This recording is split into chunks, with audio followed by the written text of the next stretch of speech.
I found out at the front desk, my name printed cleanly on the folio, my signature forged by trust. "Sir, the master suite is occupied," the clerk said gently, like she was breaking news to a patient. I didn't blink. I didn't raise my voice. I smiled and asked for a pen.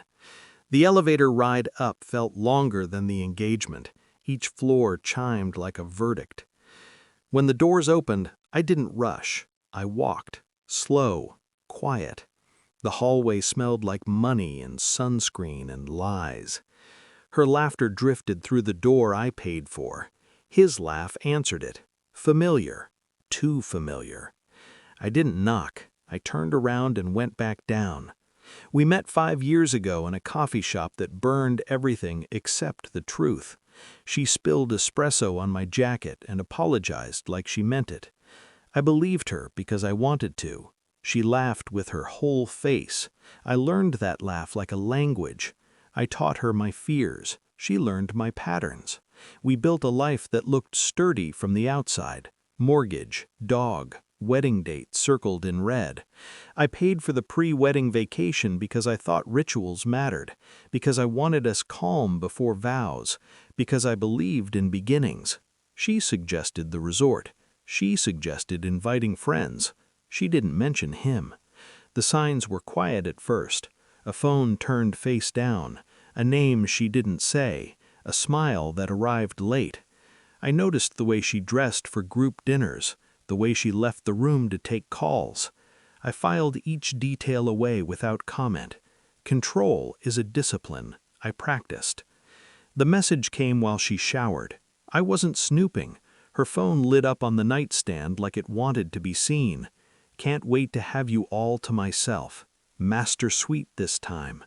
His name, her heart emoji, the timestamp from an hour ago. I sat on the edge of the bed and breathed until my pulse behaved. Shock is loud if you let it be. I didn't. I put the phone back exactly where it was. I watched steam curl under the bathroom door. I smiled when she came out. I kissed her forehead. I said nothing. Justice doesn't rush. It studies. I canceled the florist first, the venue second, then the band. Each call was clean, polite, final.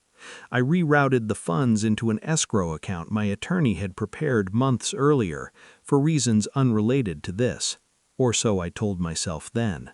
I forwarded the resort bill to my email. I screenshotted everything. Messages, reservations, her email confirmation changing the suite name.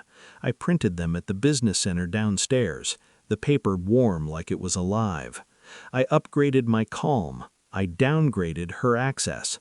I left a note at the front desk with instructions. No changes without my approval. I added a quiet clause to the reservation. No guests in the master suite not listed on the contract. I listed one name. Mine.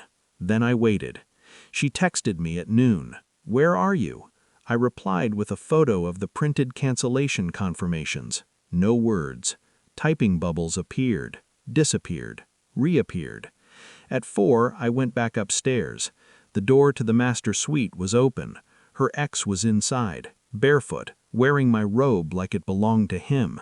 She stood frozen, a glass in her hand. The room went silent when I stepped in.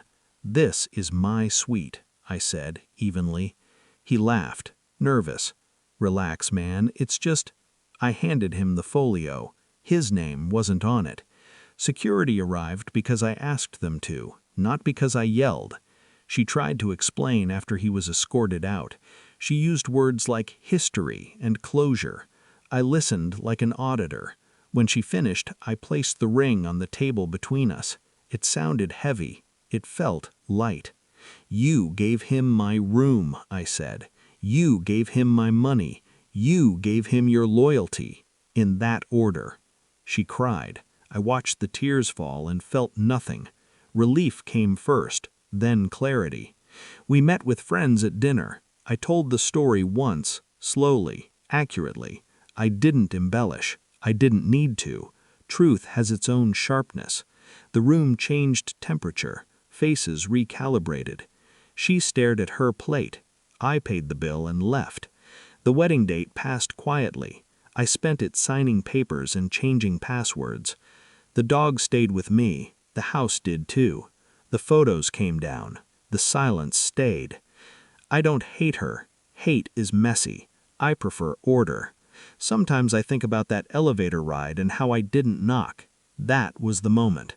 Not the confrontation, not the cancellations, the choice to turn around. Power isn't loud, it's precise. I didn't ruin her life. I removed myself from it. And in the space I left behind, everything she built on my trust collapsed exactly as it should.